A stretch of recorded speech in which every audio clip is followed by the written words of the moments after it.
on now, dear. Spread a little aloha around the world at breakfast with Bob. Thank you, Poncho Man. Welcome back, everybody. Breakfast with Bob, our not quite Kona edition. My name is Bob Babbitt, brought to you by Master Spas, As Fuels Go Longer, Hoka Let's Fly, DeBoer Wetsuits, Premium Plus Sports, and of course, our Challenged Athletes Foundation. In our first 30 years, CF has now raised over $159 million, sent out 44,000 grants to challenged athletes all over the world in 73 countries, 50 states, and more importantly, in 105 different sports. And I think between these two guys, they play about 104 of them. Our guest today, Zak Katzer from Florida, who's down in Florida, I think. And of course, we have Derek Loccident, who's been on with us before. Oh, I don't know, football player, long jumper, high jumper. What don't you do, Derek? You're doing pretty much everything. Derek, let's start with you just to get going. So we first met after you were a football player at Central Oklahoma. 2022. We met 22. And then before that, it was at 2018, coming off a great game. I think you had 9 tackles or something like that. Yeah. And you were out and somehow ended up under a train and lost your leg below the knee to a train and came back from that to play football again, which is unbelievable. And then moving on from that, deciding, oh, I don't know, maybe I want to go to the Paralympics, give that a try. And you got a silver at the World Championships this year in long jump? Silver medal in long jump, yes. When you look at when I say it all in about 20 seconds and you think about that journey, it's unbelievable. Yeah. Well, I mean, most people, you lose your leg to a train, it's basically over. What was the lowest point for you, and when did you start feeling like, okay, why can't I come back? The lowest point for me is when I was released from the hospital, when I had to go back home to where I was staying at the time, and realizing like this is my new life. Like this is, not being able to, simply just like walk to the bathroom or like walk to the kitchen and grab something to eat. Like it was a process of doing things like that, and I was like, how am I even like gonna be able to like find a normal life out of this, like something that I can like adjust and create to be my new life. And I figured like it would be impossible to do that at the time. And then as time went along and I started doing rehab and started building and gaining strength again, and got my prosthetic early in 2019 and started to go back with the team and work out. Things started to build as I continued to like develop and continue to do things, just because I felt like it was needed. I didn't know what it was going to lead me to. Didn't think it was going to lead me to the Paralympics or to the World Championships, winning a silver medal. Like I didn't see that in my future, but that comes along over time as you continue to show up each and every day and trust the process and not worry about what's the result. So, and then you just had up at the Nationals, Mount Sac. Yeah, what a great time! You win the high jump and the 100. Is there a chance you could do all 3 of those at the Paralympics? Yeah, at the games, you're saying? Yeah, and throw javelin. Sorry, and throw the javelin. Yeah, don't forget the javelin. So what's fascinating about this is, one, I'm reading through this year's grant requests, right? And I'm reading Zak's grant request, and it says run over by a train. I'm like, oh, wait. I think I've heard this story before. Yeah. And I'm like, Derek got run over a train. I got to get these two guys together. And just talking to Zak for a little bit. So Zak, this guy was an athlete his whole life. You got Sounds like it. 15, right? And what was your athletic background? Oh, very little. Pick up ball and PE, and that was about it. I spent most of my time, I was in the bands. I played brass, tuba, trombone, trumpet, and then played a lot of video games in my spare time, and that was about it. And what happened in your accident? What happened is very similar to Derek's, where you're underneath the train that you thought was stopped and it started moving? So I'm probably a little bit of the same, but a little bit different. So The train was parked when I approached it, but my buddy and I, we tried to hop between the two cars. Yeah. So in between those two cars, there's that bracket. And my buddy puts his foot in that cup link and he pulls himself over and he jumps through. And then when I put my foot in that bracket, I pull myself up and then I feel the train lurch. And I'm like, oh crap, I got to get off this thing. Oh my So I go to gosh. jump and I look down because I can't lift my leg up, and that bracket had actually caught my foot and just blew the whole thing Oh up. my god. Yeah, so I had all my bones shooting out of my shoe, and I'm like feeling the train lurch. So I reach out and I grab on the carts, and then I just start going with it. And it Oh, goes about 100 yards, and then it slows down, and I pop it out. oh my God. How many bones did you lose? So I'm a midfoot amp, so I lost all of my tarsals and my toes, but luckily I wear a size 15. So I'm a size 15 on the left, and I'm like a child 6 on the right. So I still have my heel and my ankle, but I mean it's 80% gone. Wow. And then, so again, now you're getting around and what were you getting around in a wheelchair to begin with? So no, it's odd. So I was in school to do physical therapy assistant because I just always wanted to help people going through whatever have you in the orthopedic setting. And as I'm signing up for my first semester, we have to get volunteer hours, and one of the events we can do is wheelchair basketball. And I'm like, well, I like basketball now. That sounds awesome. So let me go see if I can give these guys some rebounds or whatever they need.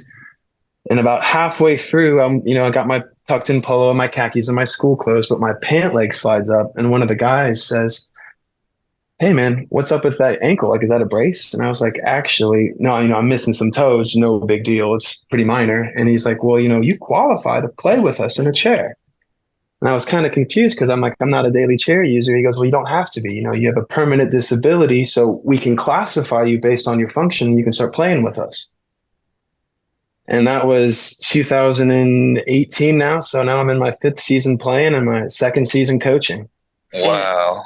And how far are you thinking Paralympics? What do you want to do with it? Oh, I would be nice. I think I got a lot more grind to put in the work because I'm tall and I have my full trunk and my full core, so I can move my chair nice. But when you see people who are actually good at the sport, it's nice. Yeah. So I got my work cut out, but I'm going to set my sights as high as I can go.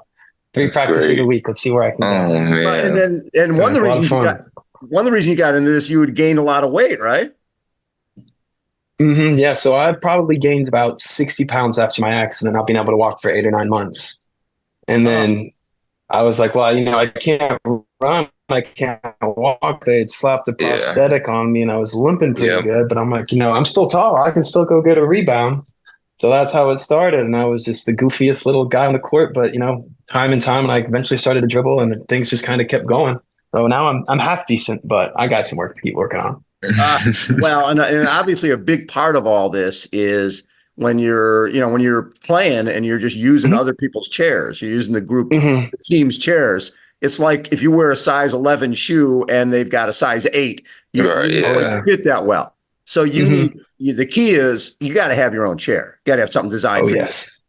Oh, yes, because they are not all built the same. Not all people are the same. And it can be something as small as just, moving the wheels forward. It can take a lot of pressure off your shoulder because I've been nursing some shoulder injuries for about 1.5 years. And it's worse or better depending on what chair I'm in. So your grant request from CAF was for a Paul Schulte basketball chair, right? Oh, yeah. I wanted a good one. That's we're talking high end there. And so I wanted to bring Derek on because I wanted to make sure that you knew we wanted you part of our CAF family, and we're providing that Paul Schulte basketball chair. You'll get notification in a couple of days that you are officially getting your own baby chair. No way. Thank you guys. Holy shit. Sorry for my language, Dick. Oh my gosh. Thank you guys, Bob. Holy crud. Congrats, Zach, man. That's a weight. That is a weight off my shoulders, man. Thank you. Man. You can't That's have a free level up. You can't have something that doesn't fit. Man. Derek knows from trying to get the right prosthetic, right? Trying to do long jump, high jump. In fact, the reason you didn't long jump at Mount Sac was your leg wasn't quite ready, right? You wasn't ready for long jump. Correct. Yep. So Derek, talk about the journey when you're coming back to play football again. How scary was that? You're going out in the field and you're missing part of your body. Right. Yeah. I mean, this, I was really nervous for the first practice, just because I was doing stuff on my own, and I wasn't. I was just doing stuff on my own, and it's different when you get with the group and you don't know what the speed looks like, and how your speed is gonna you know measure up to what's actually being done out in the field with the team. So I think the first day, but after the first day, like once I like realized and went back and watched the film with coaches and everything, like it's you can see like I just blended in really well, and so that just installed huge confidence in me, and leading up to games and in preparation for football games, and so when I first played my first game, it was a little nerve-wracking, but once once I got it in for the first play, it just all went away, and I just felt natural and felt like myself again, being back on the football field, and just chasing after the carrier with the ball, and enjoying the game itself, and reacting. So yeah, man, it's an awesome feeling for sure. You went 930 days from your accident to back on the football field. 130 days. Oh my gosh. Right? That's Oh my God. That's a chunk of, oh man. yeah. And then were you a track and field guy in college, or was that all new? No, I only ran track 2 years in high school, my freshman year and my senior year. Man. And then So yeah. wow. So what was it? Joachim Cruz, the coach of of our Paralympic team? Joaquin Cruz contacted me 2 months before you did, because he got me connected with you, right? About a grant of traveling grant, and that's when that conversation we had. But talking to Cruz 2 months before, and he's just breaking down like the whole the game plan of like how to get classified, IPC license, all the hoops that you have to get through in order to, become a Paralympian and hit marks in order to, make the team, things like that. So, yeah, he was the one that like introduced me to the para world, like fully, and what needed to be done to like make the team. So cool. So, Yeah. Zach, now Derek lives at basically the Olympic Training Center in Chula Vista. It's called the Chula Vista Training Center. So you're out there, Derek, with the best people in the world. Right. Yeah. On a daily basis. What do you gain from being there? Because if you're back home in Oklahoma, you really don't have that. It's hard to get inspired when you don't have folks around you every day. Yeah. And, just simply the weather.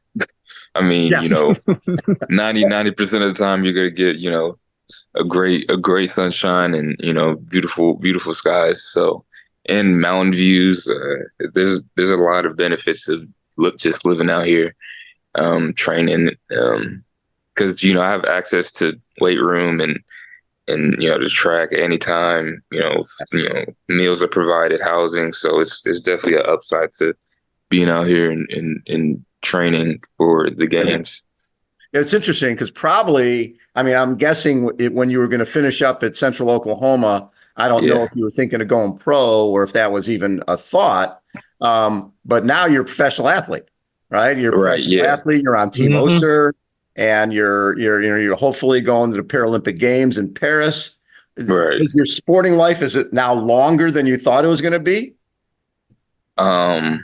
So yes. I didn't think it was good. I did think I was going to somehow go professional in football, just because there was, at the beginning, I was basically getting looked at by NFL scouts, and I was in those conversations. So that was even like raising my ceiling even higher for myself, and me taking it a step further and taking it serious. And after the season, that's when I got a call from Coach Cruz, and I was like, let me try to do track, and track has just taken over the past 2-3 years for me. So, yeah, man, it's been amazing. It's a whole different world, but it's definitely been cool to be a part of and and the community, the Paralympic community is, it's amazing, and it opens so many doors for yourself. Like meet people, and the people you meet, and so it's definitely awesome. I can tell, Zach, you're the same way. Just the people, Oh. the community that you didn't know existed before. Mm-hmm. Now all of a sudden you realize that, man, there's some folks here who are, one, they're athletes. But two, Yes. yeah, right. You realize, I'm sure when you first come in and you're going, oh, I'm going to do para sports. It's like, I'm just going to go dominate. And then you get your ass kicked and you're like, oh, yeah. Oh, no. I knew better than that. So You did, I got a story for you. Yeah. My second tournament ever, we were in Lakeshore, Alabama at the Paralympic training facility and one of their big annual tournaments. And it must have been the second game. And my girlfriend at the time and my parents had traveled out from Jacksonville to watch because they had not really been familiar with the circuit either. And we're playing the Lakeshore team. And I love this story. I love telling it because it's perspective, right? Yeah. We were playing Lakeshore. They had this 15-year-old girl, and her job was not to let me cross half court. And she didn't let me cross half court. She was just too fast. I mean, she was cutting me off. I was trying to get around her, and just no matter what I could do, she was just quicker than me. And I was just looking at the sideline, and my parents were just laughing. They're like, you can't get past her. And now I can do a little bit better, but I will say that same girl now plays at the University of Alabama. So if there's some credit to her, she's a phenomenal athlete. She locked me up, and I'll always tell that story. But it was fun to come from, not being like a little baby deer in my chair to now I can tilt and I can cut and I can do all that stuff. But It was definitely some growing pains to learn how to move that thing. Oh, my God. And so who do you play with now, Zach? What team are you playing with?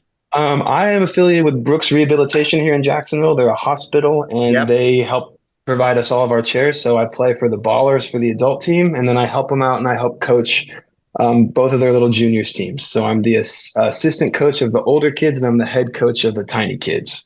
Oh, that's awesome. So yeah, they have a lot of outlets for us. It's a lot. I'm very fortunate to be down here in Jacksonville. It's definitely helped keeping me here because it's just oh man, you're in rehab community. Yes, sir. Okay. I'm a big Oklahoma fan too. So you and me, man, two sides of the same coin. Yes, sir. Oh man, no, you warmed my heart with that one. You don't hear that a lot. I was gonna say, man, I read it. I was reading about you, and I'm like, Derek, I'm a fan. I haven't even met you, but I'm a fan. Oh man. Up. That's so cool. Well, Derek, so first 100 you ran, Endeavor Games, 13 seconds or something? Yeah. Yes, it was around 13 seconds. Yeah. So right away, you're going to be good at this. But even though you ran 13, those other folks running way faster than that. Yes, and that's when I realized I was like, I gotta dial in.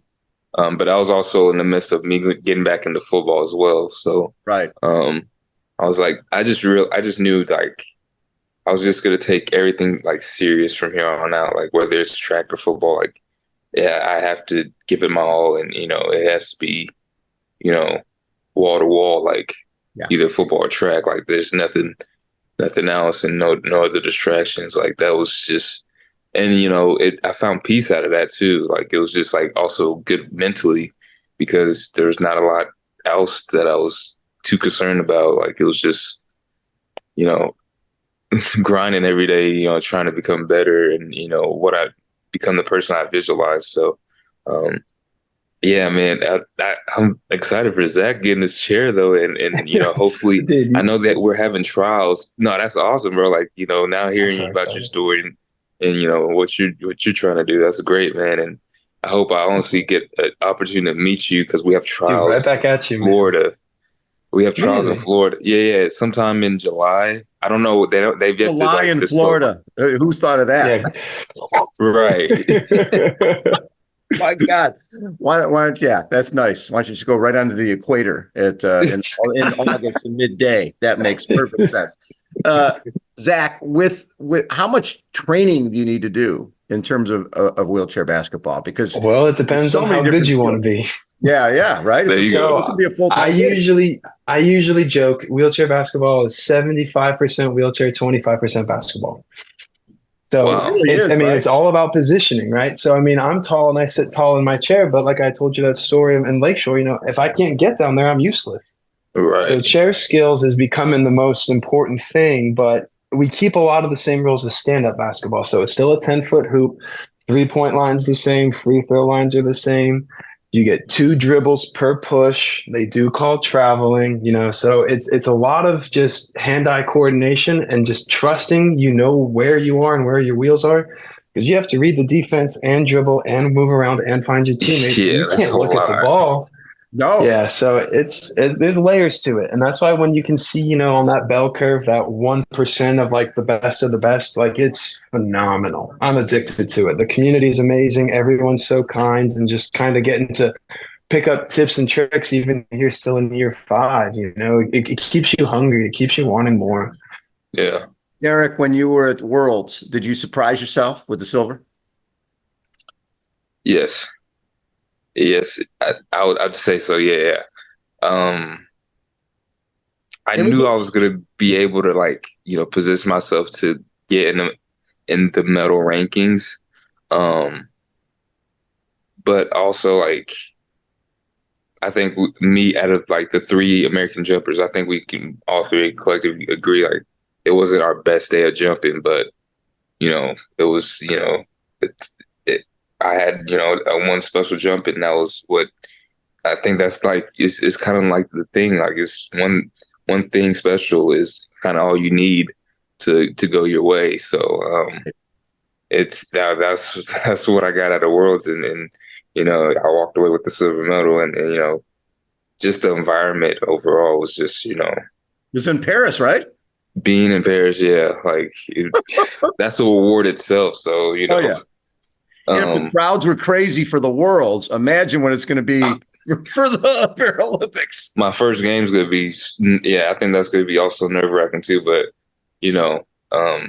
not now that I got, and soon to be 2 Worlds under my belt. Once I go to Kobe, it'll be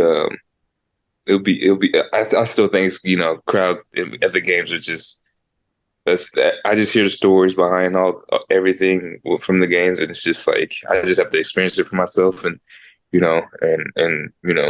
be prepared for what comes. But yeah, man, I'm just excited, to be able to be in the runnings to go to the game. So yeah.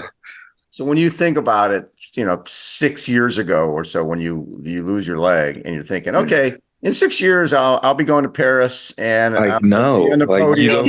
And if I'm going to be on the podium, I don't really want to be looking up at anybody. So I might as well win the gold and have the anthem and the medal around my neck and have the flag. Right.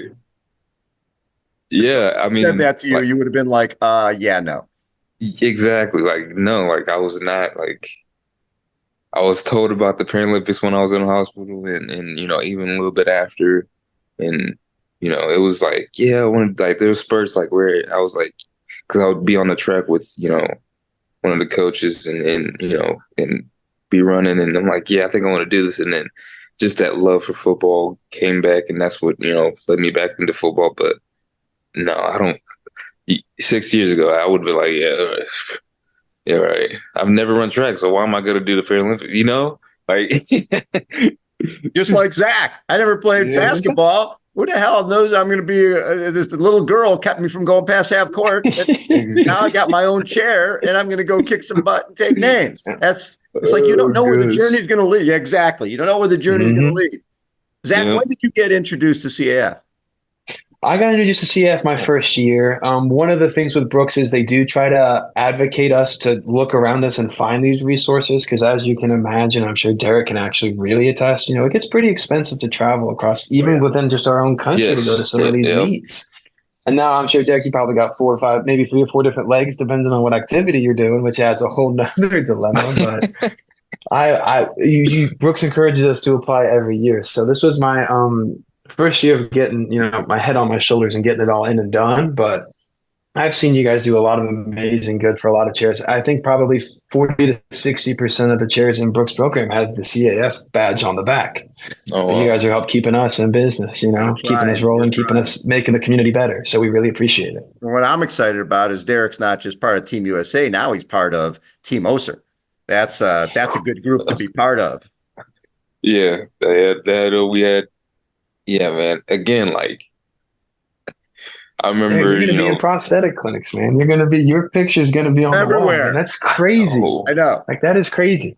like I remember 4 years ago, it was like a struggle to get a blade, and was Mhm. trying to email Ulcer and Autobot, and now it's like you're part of a company that like helps millions, and changes lives, like you Yep. know in so Mhm. many ways, like whether it's actively or just day to day, like it's just, and you get to be kind of Star. a like, yeah, you just and I feel like I'm just being a trailblazer in this moment right now, and setting my legacy, and being able to help others, and in any way I can, by just displaying my talents, and also my voice. So yeah, man, And you're just I'm getting still started. like in awe of everything, because Yeah. everything's like happening so fast in the last 2 years. It's like Boom. one thing after another. So it's just definitely Love it. been a lot, but it's been not like positive changes. So, So so Zach, another thing that another relationship that Derek has, which I love, is there's a young man named Elijah Schultz my who boy just Elijah, turned who just turned 12 years old, right? Mr. 2.0. He's Derek 2.0. This I kid love that. was adopted Yeah. out of Ghana and was Hmm. missing his leg below the knee Hmm. and missing fingers on both hands. Adopted by a family from Joplin, Missouri, comes to the States and he's 12. He's the starting quarterback on his football team, the star center fielder and pitcher on his baseball team. And he is, yeah, he's going to be 2.0 plus, Derek. Yes. This kid, he's going to be playing high school varsity baseball and football and maybe basketball too. Who knows? But the rock star. So you be Amazing. looking out for that name, Zach, because I they love that. they both. I think they both wear number 8 in football. Is that Yeah. Yeah, but he makes it look a lot cooler and very brutal. The way he plays football, he's just a just honestly, man, like honestly, like he's just physical, smart, but yet like agile with it. Like he has a lot of things that I wasn't expecting to see out of him when his dad sent me videos, and I'm like, yeah? if he's doing this in Little League, like he's gonna be getting He's recruited at tall. a junior high. He is. He is. Hey, and Zach, obviously, the fact that you've gained so much from wheelchair basketball, now you're coaching those young Hmm. kids. Well, what does that mean to you to be able to show these kids that, hey, life ain't over, man. Their sport is here, and you can be whatever you want to be. Well, I mean, Bob, it's a lot because, like, I mean, I told you, I never had a coach growing up. I mean, I had a band Mm, director, but he didn't really teach me the sport. But I'm learning so much more that it's way more about just coaching them to be basketball players. I got to coach these kids how to be individuals and be adults. Right. Because it was weird for me because getting involved in the sport when I was 24 25, I was just kind of like, oh, Zach is Zach. But after about my second or third week, I kind of like stand beside myself and I'm like, these kids like think I'm hot stuff. Like I'm genuinely making an impact. Like they see the stuff I yeah. do and they try to like mimic it in practice and I love it. And I always have to tell them I'm like, I wish I found the sport when I was your age because you kids can Mm, get a full ride scholarship for this. You yeah. kids can go play something. You guys can really, really be someone if you want to. And I'm going to hold you just as accountable as you want to be. So I'm kind of seeing my kids now, who really wants to play basketball and Hmm. who's here because the mom wants the kid to have some social time. So trying to gauge that and then really pour into the ones that want it and just watching them grow. Like I had a 10-year-old out rebound a 15-year-old a couple times and she's starting to beat him in drills. And the older kids' teammates are like, how are you letting this 10-year-old girl dog you? And I'm just trying to encourage my 10-year-old. I said, you got to take his lunch money. I said, you got to beat him down and back. And she's starting to do it. So it's kind of cool seeing, That's that these awesome to guys are hear, man. buying what I'm selling. I love That it. fires me up. I don't want to get in the Yeah. chair and Derek, That's all you need is save some another sports sport. for us, my man. Yes. I was going to say. You got enough yeah, sports. yeah, Balancing. I got to bring I my don't know. Wheelchair javelin. basketball is a hassle. That's It's fun, that man. But I'll is tell like you I'm what, not used to it. I still have I have a buddy here in Jacksonville and I have another buddy in Tampa that they play and they're quad amps, so they're missing below their elbow Right. and they can cook. And Yes. I'm telling you, they can hit free throws. Wow. They are fast, and then you see them, and you're like, oh well, it's wheelchair basketball. They're probably not that good. As soon as you write them off, you're dead in the water. Because next thing you know, he's in front of you. You took your eye off him. He's picked out, and he's looking at you, and he's laughing. He's like, I just got that basket. So it's really cool to see the tactics that go into that, because some of the best players on the court don't have to touch the ball. No, they can, but if you can just pick out and seal and screen and do all your work without it, you got to do the work in the trenches. But it's a lot of fun, and that's also another thing I have to teach a lot of the kids, because everyone wants to put the ball in the hoop, but I only got 3 kids who can actually physically get the ball in the hoop. So I have to tell the other kids, you're going to make your money talking, pushing, communicating, and helping get them to the basket. Right. So. Love it. Hey guys, thank you so much for taking time, man.